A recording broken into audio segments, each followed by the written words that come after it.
And before we invite Carolyn to share God's scripture with us, I would like to offer a prayer that we may understand scripture. Let us pray. Send us your spirit of wisdom, O God, so that we may hear your word speaking through the scriptures with ears that understand and hearts that respond in love. Amen. Join me again in welcoming Carolyn Kurtz. Thank you. It's wonderful to be here with you. This passage is from Matthew 25, the third of 3 parables in this chapter. When the Son of Man comes in his glory, and all the angels with him, then he will sit on the throne of his glory. And all the nations will be gathered before him, and he will separate people one from another as a shepherd separates the sheep from the goats. And he will put the sheep at his right hand and the goats at his left. Then the king will say to those at his right hand, "Come, you who are blessed by my Father, inherit the kingdom prepared for you from the foundation of the world. For I was hungry, and you gave me food. I was thirsty, and you gave me something to eat, to drink. I was a stranger, and you welcomed me. I was naked, and you gave me clothing. I was sick, and you took care of me. I was in prison, and you visited me." Then the righteous will answer him, "Lord, when was it that we saw you hungry and gave you food, or thirsty and gave you something to drink? And when was it that we saw you a stranger and welcomed you, or naked and gave you clothing? And when was it that we saw you sick or in prison and visited you?" And the king will answer them, "Truly I tell you, just as you did it to one of the least of these who are members of my family, you did it to me." It's such a pleasure to be here with you again. I was trying to remember when we became linked up in ministry, your church and me, and I began to wonder if maybe it was when my husband and I were serving in Ethiopia and South Sudan way back in the 80s and 90s.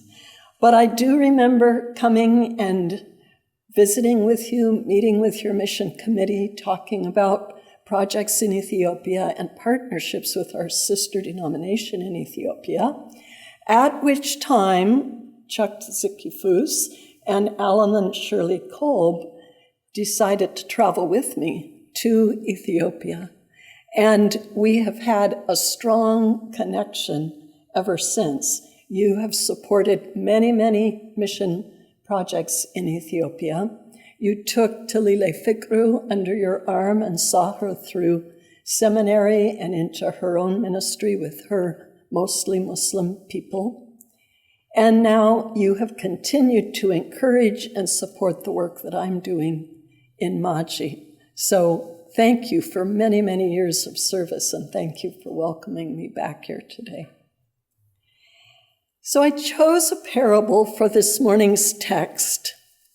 I know that when I see that the morning text is a parable, often my heart sort of sinks, because I've heard the parables, I've read the parables, I've heard them preached so many times, I just wonder if I'm going to get anything new. So I guess fools wade in where angels fear to tread. So this parable seems quite straightforward. It's often used kind of as a call to arms for mission work. In church circles, if you say the goats and the sheep, everybody knows you mean the good and the bad.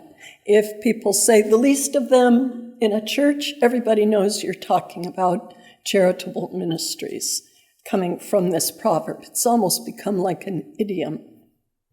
But there is some controversy about this proverb because there are people who promote compassionate ministries, and this parable kind of suggests that's the way to get into heaven. or at least to end up on the right side. And then there's the faith-only, belief-only people who say, no, that's not how you get into heaven. And so I've heard some fights over this parable. I've learned that it's important to look at the context and the cultural context as much as we can deduce it, and the placement of things like Jesus' parables next to other things. And commentators point out that this parable begins with a stirring vision of the King of Heaven on his throne with all the angels.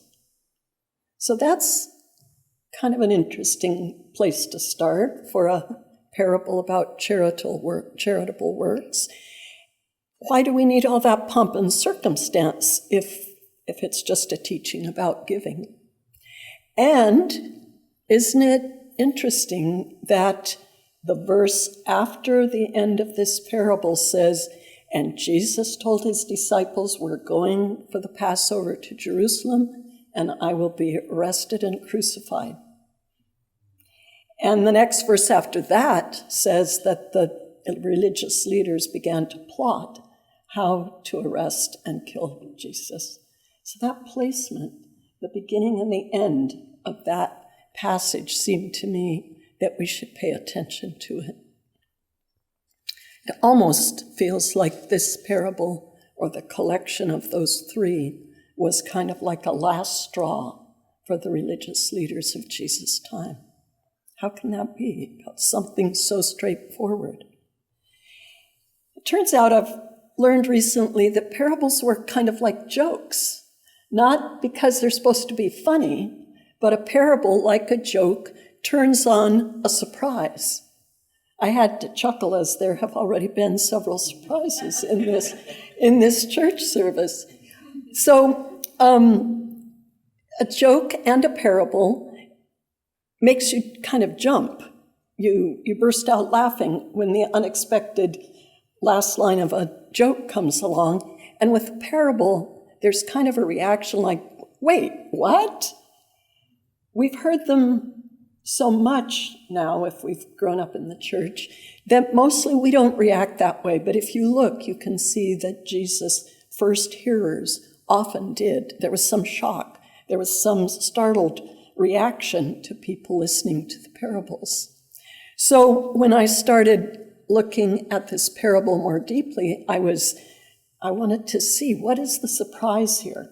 Because we think it's so straightforward.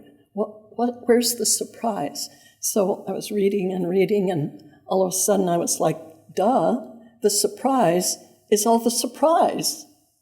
Everybody in this parable is surprised.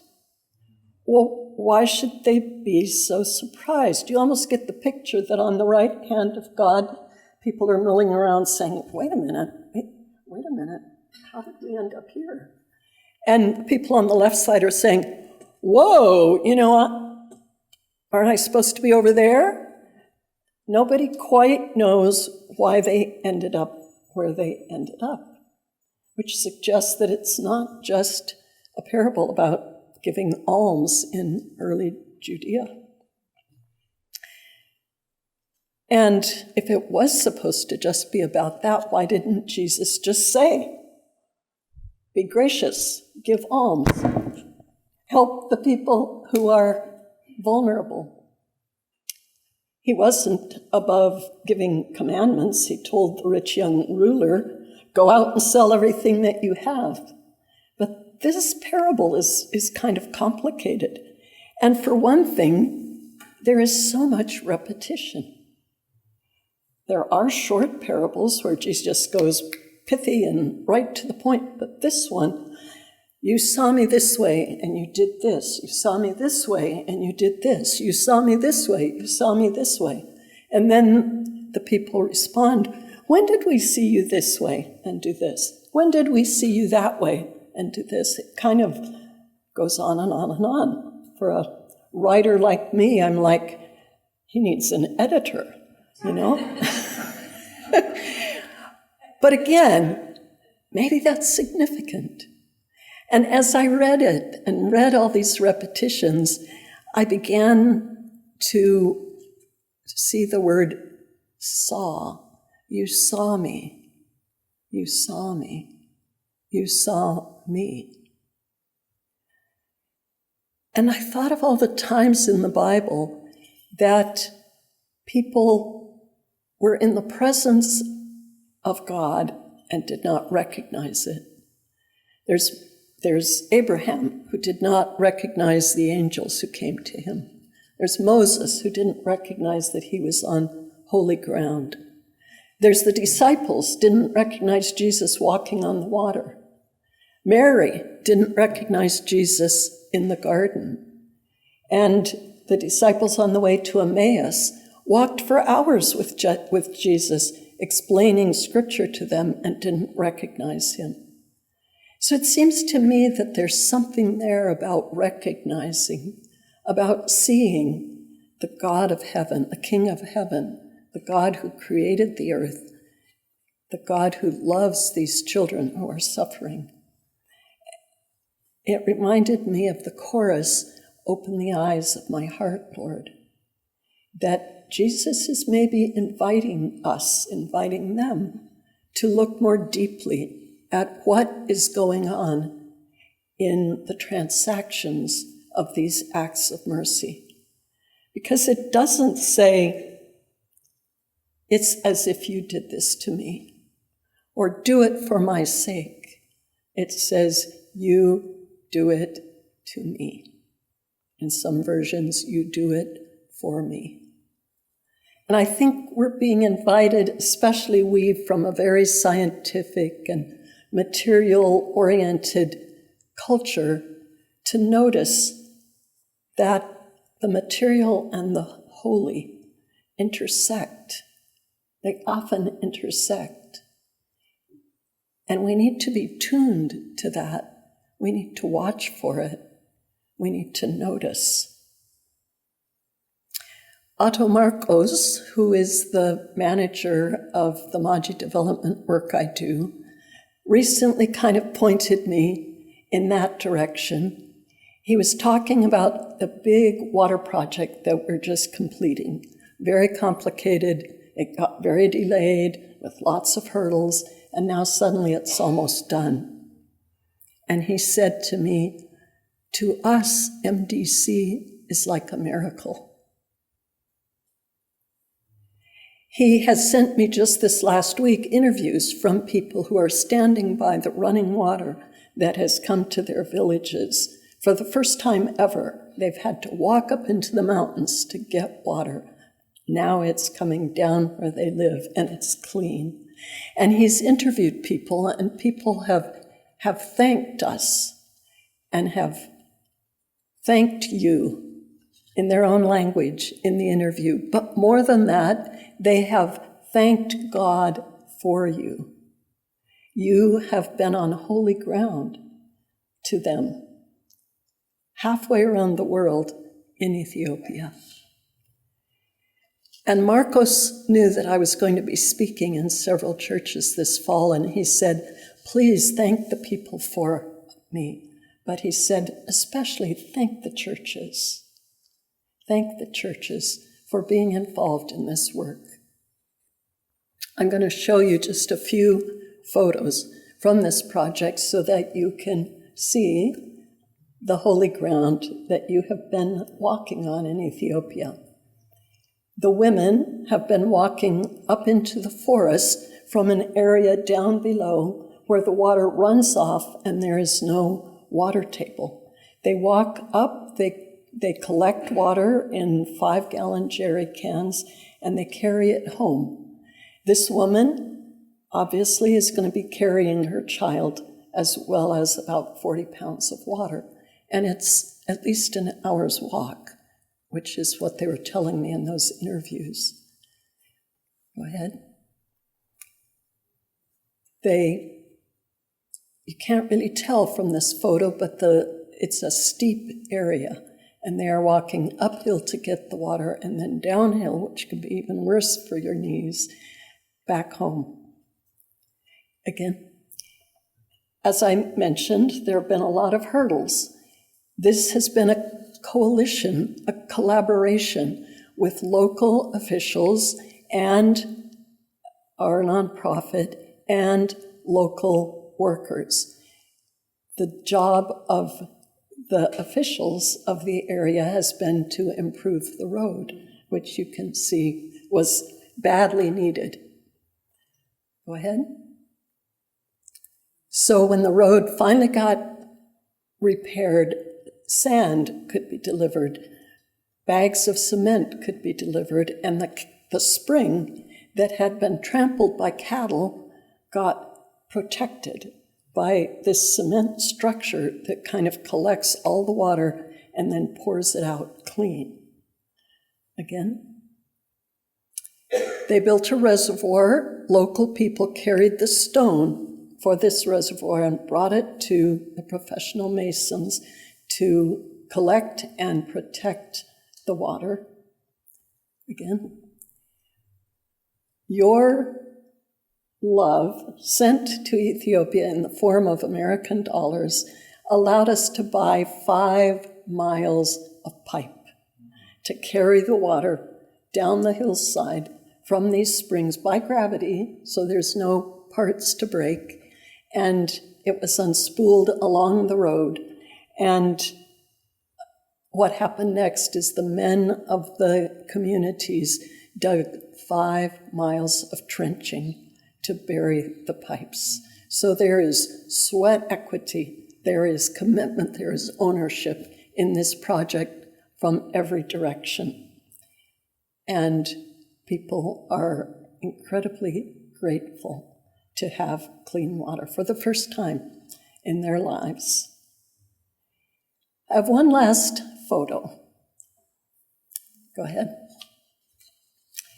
The last time I was in Maji, in May, I was invited into town for something that I didn't quite get what was going on. And I was presented with a title to a piece of downtown valuable property. And the gentleman who made the presentation talked about how his dad went to school in the mission school and how the missionaries airlifted him to another part of Ethiopia to go to high school, because we didn't have a high school in that area. And how if his father had not been educated by the Presbyterians in Maji, he himself would not have had an education and would not be in the position of leadership that he was in. And they gave me this piece of land. They surprised me with this gift and said, "We would like you to build something that will be a monument to the Presbyterian presence in this area and that will serve our people in the future."